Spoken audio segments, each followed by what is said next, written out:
Hello guys, নতুন দিন নতুন সকালে আপনাদের জন্য একটা পোস্তর ভিডিও নিয়ে চলে এসেছি।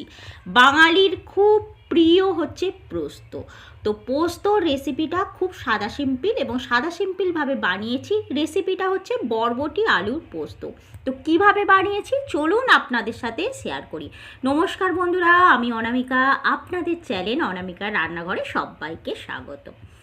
তো এখানে দেখুন, বরবটি আর আলু একটু লম্বা লম্বা করে কেটে নিয়েছি। একটু ছোট ছোট সাইজের করে বরবটি কেটেছি, আর আলু তো দেখতেই পাচ্ছেন এরকম সরু সরু করে কেটে নিয়েছি।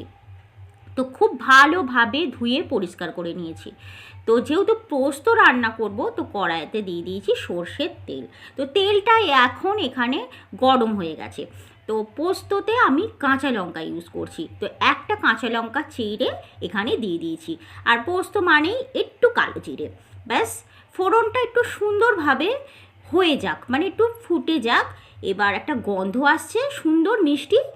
আস্তে আস্তে করে বরবটি আর আলু দিয়ে দিলাম কড়াইতে। এবার একটু কিন্তু আমি কি করব, ভাজা ভাজা করে নেব। যে কোনো সবজি একটু ভালোভাবে কড়াইতে হালকা ভেজে নিলে কিন্তু তার টেস্টটা কিন্তু ভালো লাগে। আর যখন আমরা একটু না ভাজে খাই তখন কি হয়, মনে হয় যেন একটু কীরকম একটা কাঁচা গন্ধ ছাড়ছে। তাই এখানে একটু ভেজে নিলাম। এবার আমি এখানে দিয়ে দিচ্ছি জাস্ট কালার হিসেবে, এখানে দেবো একটু হলুদ। অনেকেই পোস্ততে হলুদ ব্যবহার করেন না, এক্ষেত্রে আমি এখানে একটু কালার আসার জন্য হলুদটা ব্যবহার করছি। তো ভালোভাবে লবণ হলুদ দিয়ে একটু নেড়ে চেড়ে নিচ্ছি। খুব হালকাভাবে নেড়ে চেড়ে নেবো, খুব ভালো করে ভাজার দরকার নেই, হালকাভাবে এখানে ভেজে নিলেই হবে।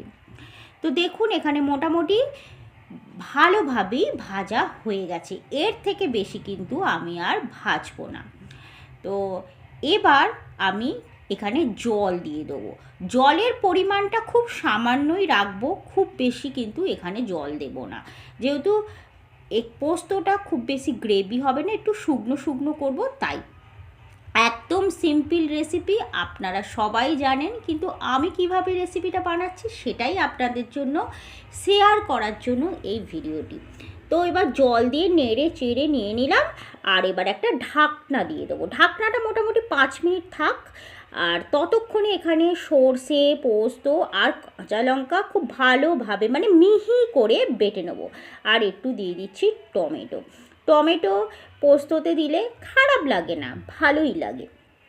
এই সমস্ত কিছু খুব ভালোভাবে বেটে নিচ্ছি। আর এখানে দেখুন জলটা না শুকিয়ে গেছে, আর আলু বরবটি এখানে সুন্দরভাবে সেদ্ধ হয়ে গেছে। শীতের প্রথম সবজি, তো এখন তো তাড়াতাড়ি সেদ্ধ হয়েই যাবে, একদম কচি কচি সবজি, তাই না?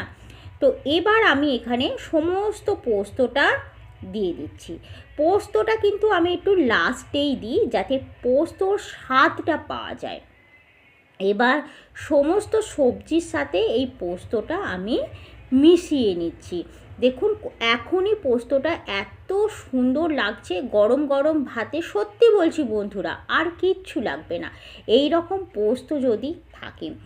রেসিপিটা হয়তো বলবেন খুব সাধারণ, কিন্তু আমাদের বাঙালিরা, আমরা যে বাঙালিরা, পোস্ত মানেই অসাধারণ। পোস্ত দিলেই হয়ে যাবে, এক থালা ভাত খাওয়া হয়ে যাবে। এবার দেখুন কত সুন্দরভাবে রেসিপিটা হয়ে গেছে। এবার আর কি, এবার সার্ভ করে আপনাদেরকে দেখিয়ে দিচ্ছি আজকের পোস্তর রেসিপি। ভিডিওটা কেমন লাগলো, যদি ভালো লেগে থাকে তাহলে একটা লাইক করবেন আর কমেন্ট করবেন। আমি নেক্সট ভিডিও অন্য কিছু আনবো, তখন ওই ভিডিওর সাথে আপনাদের আমার আবার কথা বলা হবে। ততদিন থ্যাংক ইউ।